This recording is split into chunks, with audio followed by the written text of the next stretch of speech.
இயேசுவின் நாமத்தினாலே உங்களை மனமாற வாழ்த்துகிறேன். இந்த கால வேளையிலே கர்த்தர் மறுபடியும் உங்களை பார்க்கும்படியாக கொடுத்த கிருபைக்காக கர்த்தருக்கு நன்றி சொல்லுகிறேன். இந்த புதிய நாளிலே ஒரு புதிய வார்த்தை நான் உங்களுக்கு சொல்ல விரும்புகிறேன். பாருங்க, 91 சங்கீதத்தில் 8ஆம் வசனம், 91:8, உன் கண்களால் மாத்திரம் நீ அதை பார்த்து துன்மார்க்கருக்கு வரும் பலனை காண்பாய்.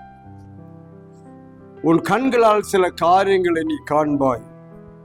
அது என்ன நடக்கதை நீ பாருங்க, உங்களை சுத்தி இருக்கிற காரியத்தை காண்பாய் என்று சொல்லப்படுது. 91 சங்கீதம் ஒரு பாதுகாப்பின் சங்கீதம், ஒரு ஆசீர்வாதத்தின் சங்கீதம். கர்த்தர் தம்முடைய பிள்ளைகளுக்கு கொடுக்கிற பாதுகாப்பை குறித்தும், அந்த பாதுகாப்பு வசனத்தை நம்ம கன்ஃபர்ஸ் பண்ணும்போது நமக்குள்ள ஆசீர்வாதத்தை குறித்தும் பார்க்கிறோம்.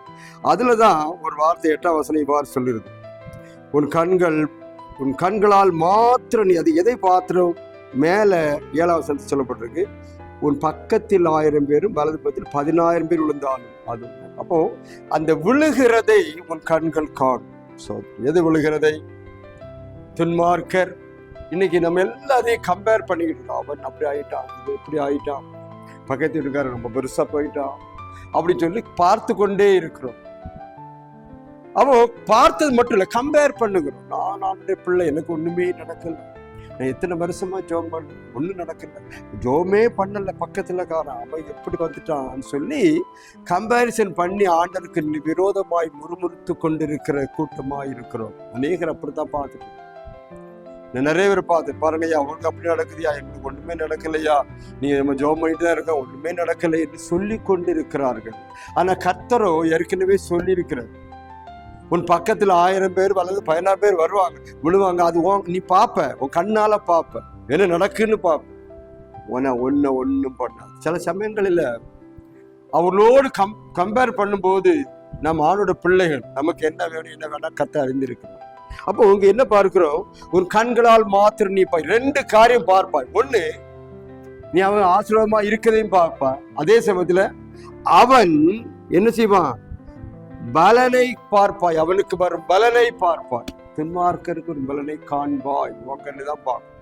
2 காரியத்தை பார்க்கும் உன் கண்ணு. ஒண்ணு, அவன் ஆசீர்வாதமா இருக்கதையும் பார்க்கும். இன்னொரு தம்பியும் பாருங்க என்ன நடக்கும், அவன் அப்படியே அழிந்து போவது. அந்த வசனம் என்ன சொல்லுது, திரும்ப வரும் பலன், துன்மார்க்கத்தினால வரும் பலனை, துன்மார்க்கத்தினால வந்த பலன், அதை நீ பார்ப்பாய். அப்படியானால் இன்னைக்கு ஆண்டவர் நீ முழுமையா நம்பி இருக்கும் போது, கர்த்தர் கொடுத்த ஆசீர்வாதங்கள் எல்லாம் விசுவாசிக்கும் போது உங்களுக்கு ஒரு பெரிய ஆசீர்வாதம் காத்திருக்கு. அவர் எனக்கு செய்வார். யோபு சொல்றான், அவர் என்னை கொன்று போட்டாலும் அவர் மேல் நம்பிக்கையா இருக்கும். எவ்வளவு நஷ்டம் வரட்டுமே, எவ்வளவு கஷ்டம் வரட்டுமே என்று சொல்றான். பாருங்க, ஒரு வழியாய் வருவார்கள், நேரடியா ஓடி போவாங்க. உபாகமத்துல வாசிக்கிறோம். யோபு சொல்லும் போது சொல்றான், கர்த்தர் கொடுத்தார், கர்த்தர் எடுத்தார், நாமத்துக்கு சோத்திரம்.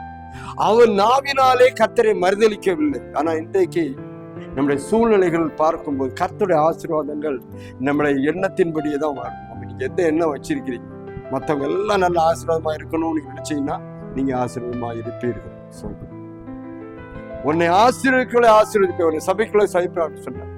நாம ஆசீர்வாதமா இருக்கணும்னு கர்த்தர் விரும்புகிறார். 2 காரியங்களை பாருங்க. நீங்க அவன் நல்லாயிட்டா, அவன் எடுத்துட்டான்னு சொல்லி பொறாமைப்படாதீங்க. அவனுக்கு வருவதை உன் கண்கள் காணும். அவனுக்கு என்ன நடக்குங்கிறது பாருங்க.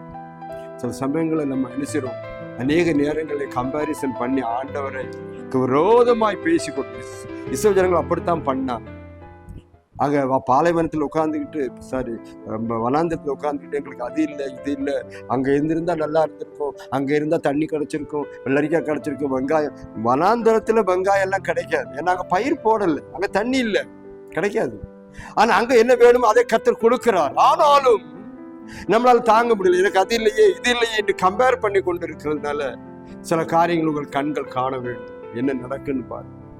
உன் பக்கத்தில் 1000 பேர் வலதுபுறத்தில் 10,000 பேர் விழுந்தாலும் ஒண்ணு அணுகாது, அவனுக்கு என்ன நடக்குங்கிறது உன் கண்கள் காணும். அதாங்க சொல்லப்படுறது. உன் கண்கள் மாத்தியதை பார். துன்மார்க்கருக்கு என்ன பலன் வரும்? துன்மார்க்கன் அப்படி என்றால் கர்த்தரை நம்பாதவன், ஏற்றுக்கொள்ளாதவன், பாவத்தில் இருப்பவன், ரட்சிக்கப்படாதவன் என்று பல பொருள் இருக்குது. அவனுக்கு என்ன நடக்கும் அப்படின்றது உன் கண்கள் காணும். அப்பதான் தெரியும், ஐயோ கர்த்தர் எவ்வளவு பாதுகாப்பு கொடுத்திருக்காருன்னு அதுக்கப்புறம் தெரியும், அதுக்கு முன்ன தெரியாது.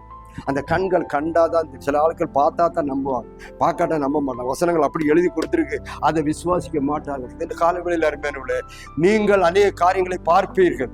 நீங்கள் கர்த்தருடைய பிள்ளையா இருப்பதனாலே கர்த்தர் உங்களுக்கு அநேக காரியங்களை காட்டுவார். உங்களுக்கு பாதுகாப்பை கொடுத்து வச்சிருக்கிறது நம்ம கண்ணு திறக்காது, காண முடியாத சூழ்நிலைகள். நமக்கு எவ்வளவு பாதுகாப்பு இருக்கு தெரியுமா? பிசாசுக்கு தெரியுது. பிசாசு சொல்றான் யோபை பார்த்து, நீ அவனை சுற்றிலும் அவனுக்கு உண்டான சுற்றிலும் வெளியிட்டு காவல் சொல்லிட்டு கர்த்தர்ட்ட பேசுறான்.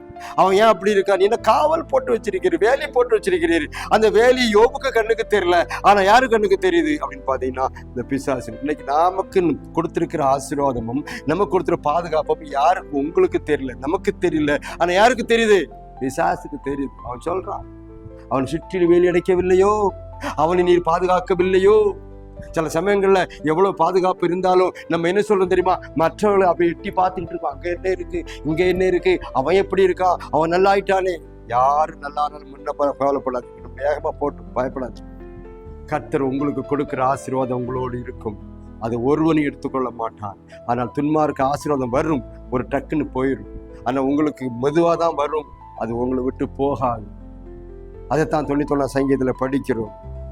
நாமத்தை அறிந்திருக்க உயர்ந்த அடைக்கலத்தில் வைப்பார், உயர்மான இடத்துல வைப்பார், பெரிய ஆசீர்வாதங்களை கொடுப்பார் என்று காலையில சொல்லி கொண்டிருக்கிறார். இந்த வசனத்து மேல உங்களுக்கு நம்பிக்கை இருக்குமானால் இந்த காலவெளியில் உங்களை ஆசீர்வதித்து உங்களை உயர்த்துவார். உங்கள் கண்கள் காணும். துன்மார்க்க இருக்கிற பலனை, மற்ற ஜனங்கள் என்னென்ன காரியம் நடக்குதுன்னு பார்த்து கொண்டே இருங்க. நீங்க பார்த்து பார்த்துதான் ஜெனிசை கற்றுக்கொள்ள வேண்டும். இஸ்ரவேல் ஜனங்களை பாதுகாக்கும் போது மற்ற ஜனங்கள் என்னெல்லாம் கஷ்டம் வந்தது, என்னெல்லாம் பிரச்சனை வந்தது தெரியுமா?